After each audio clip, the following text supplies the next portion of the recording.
আবারও ভূমিকম্প অনুভূত হয়েছে। উৎপত্তিস্থল বঙ্গোপসাগর, সপ্তাহ না পেরোতেই আবারও বঙ্গোপসাগরে ভূমিকম্প হয়েছে। আজ সকাল 7:56 সাগরে 4.3 কম্পন রেকর্ড করা হয়। উপকূলে থেকে বেশ দূরেও উৎপত্তিস্থল হয়, সাধারণ মানুষ তাদের পাননি। এবং একই সাথে আপনাদেরকে একটু জানিয়ে রাখতে চাই যে এক সপ্তাহ যেতে না যেতেই কিন্তু আবারও যে ভূমিকম্প সেটি অনুভূত হয়। একই সাথে পুরো রাজধানী জুড়েই আমরা কিন্তু এক ধরনের আতঙ্ক লক্ষ্য করেছি। এবং একই সাথে গতকাল রাতেও কিন্তু একই সাথে গতকাল রাতেও কিন্তু একটি ভূমিকম্প অনুভূত হয়েছে, যেটির উৎপত্তিস্থল ছিল মিয়ানমার। এবং আজকের যে তথ্যটি আপনাদেরকে একটু জানিয়ে রাখতে চাই যে এই ভূমিকম্প অনুভূত হয়, আমরা একটু আপনাদেরকে জানিয়ে রাখতে চাই যে গত এক সপ্তাহ ধরেই কিন্তু ভূমিকম্প হওয়ার পর পুরো রাজধানী জুড়ে এক ধরনের আতঙ্ক কিন্তু বিরাজ করছিল। এবং একই সাথে আমরা একটু আপনাদেরকে জানিয়ে রাখি যে বহুতল ভবনে যেসব মানুষজন বসবাস করেন, তারা বিশেষ করে যেসব মানুষ বহুতল ভবনে বসবাস করেন তারা কিন্তু এক ধরনের যে বিড়ম্বনায় সেটি কিন্তু তারা পড়েছেন। এবং একই সাথে আপনাদেরকে একটু তথ্য দিয়ে রাখি, ভারতের ভূবিজ্ঞান মন্ত্রণালয়ের অধীনস্থ ন্যাশনাল সেন্টার ফর সিসমোলজি এর তথ্য উদ্ধৃত করে টেলিগ্রাফ ইন্ডিয়া জানায় কম্পনের কেন্দ্র ছিল 20.56 উত্তর অক্ষাংশ ও 92.31 দ্রাঘিমাংশে, আর গভীরতা ছিল প্রায় 35 কিলোমিটার। গত এক সপ্তাহ দেশে বারবার ভূমিকম্প অনুভূত হয়েছে। এর মধ্যে 26 নভেম্বর রাতে বঙ্গোপসাগরে 4 মাত্রার একটি কম্পন হয়। এছাড়া 1 ডিসেম্বর রাত 12:57 কক্সবাজার, রুকিয়া ও চকরিয়ায় ভূমিকম্প অনুভূত হয়। এবং আন্তর্জাতিক সংস্থা ইএমসি তাদের তথ্য জানিয়েছে ওই কম্পনের মাত্রা ছিল 4.9 এবং এর উৎপত্তিস্থল ছিল মিয়ানমার। টানা কয়েকদিনের ভূমিকম্পের পর এখন পর্যন্ত কোনো ক্ষয়ক্ষতির খবর পাওয়া যায়নি। স্থানীয়দের ভাষ্য মতে যে বিষয়টি জানানো হয়েছে যে মিয়ানমারের উৎপত্তিস্থল কম্পন কয়েক সেকেন্ডের হালকা কম্পন কিন্তু অনুভূত হয়। এবং একই সাথে আমরা একটু আপনাদেরকে জানিয়ে রাখতে চাই যে এই গত এক সপ্তাহ ধরে যে ভূমিকম্পের আতঙ্কে সেটি কিন্তু পুরো রাজধানী জুড়েই কিন্তু এক ধরনের আতঙ্ক বিরাজ করছে।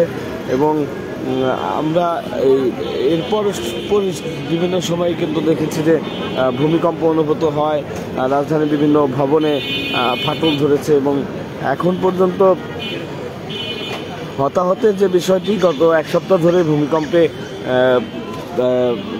10 জনের প্রাণহানির ঘটনা কিন্তু পর্যন্ত ঘটেছে। এবং আরেকটু বিষয় আপনাদেরকে জানিয়ে রাখি যে এই ভূমিকম্পের ফলে অনেক জায়গায় কিন্তু ভবনে ফাটল ধরেছে এবং এতে করে আতঙ্কিত কিন্তু হয়ে পড়ছে রাজধানীর অনেক মানুষ। তবে গতকাল রাত থেকে যে বিষয়টি আমরা লক্ষ্য করেছি যে এই মূলত রাজধানীর এই গতকাল রাত 12:57 যে ভূমিকম্পটি হয়েছিল সেটি মূলত এই মিয়ানমারে হয়েছে, যার কারণে রাজধানীতে কিছুটা কম কম্পন অনুভূত হলে তবে কক্সবাজার এলাকায় কিন্তু অনেকটা এটি হয়েছে। তথ্য পাওয়া যায়, বিশেষ করে আপনাদেরকে একটু তথ্য দিয়ে রাখতে চাই যে এই রাজধানীর যেসব বহুতল ভবনগুলো রয়েছে, ভূমিকম্পের ফলে এসব ভবনের বসবাসকারী মানুষজন কিন্তু অনেকটা আতঙ্ক কিন্তু থাকে। এরই মাঝে দফায় দফায় ভূমিকম্পের কারণে কিন্তু মানুষের মাঝে এক ধরনের আতঙ্ক ইতিমধ্যে কিন্তু বিরাজ করেছে। এবং গতকাল রাত 12:57 কিন্তু একটি ভূমিকম্প অনুভূত হয়, যেটি 4.9 মাত্রা ভূমিকম্প। সেটি হয়েছিল মিয়ানমারে। এখন পর্যন্ত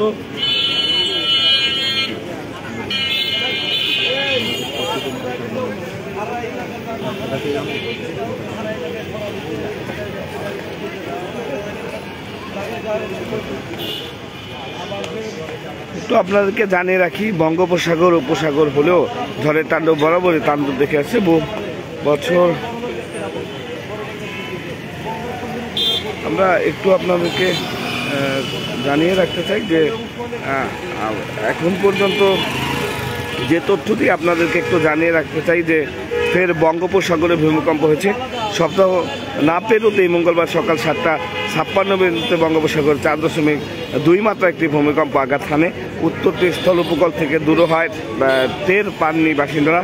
ভারতের ভূবিজ্ঞান মন্ত্রণালয়ের আওতাধীন জাতীয় ভূকম্পন কেন্দ্রের বরাতে টেলিগ্রাম ইন্ডিয়া এই তথ্য জানিয়েছে। প্রতিবেদনের তথ্য মতে আজ সকাল 7:56 বঙ্গোপসাগরের ভূমিকম্পের কেন্দ্রস্থল ছিল 20.56 উত্তর অক্ষাংশ এবং 92.31 পূর্ব দ্রাঘিমাংশ, যার গভীরতা 35 কিলোমিটার। এবং একই সাথে দেশে গত এক সপ্তাহে বেশ কয়েকবার ভূমিকম্প অনুভূত হয়েছে। এর মাঝে বুধবার রাতে বঙ্গোপসাগরে 4 মাত্রার একটি ভূমিকম্প হয়। এছাড়া সোমবার রাত 12:57 কক্সবাজার শহর উখিয়া চকরিয়া স্থানীয় ভূমিকম্প অনুভূত হয়েছে বলে জানা গেছে। ভূমিকম্পের তথ্য প্রদানকারী আন্তর্জাতিক সংস্থা ইউরোপিয়ান মেডিটেরিয়ান সেসমোলজিক্যাল সেন্টার EMSC তাদের ওয়েবসাইটে জানিয়েছে 4.9 মাত্রার এই ভূমিকম্পের উৎপত্তিস্থল ছিল মিয়ানমার এবং পরপর 2 ভূমিকম্পে এখন পর্যন্ত কোনো ক্ষয়ক্ষতির তথ্য পাওয়া যায়নি।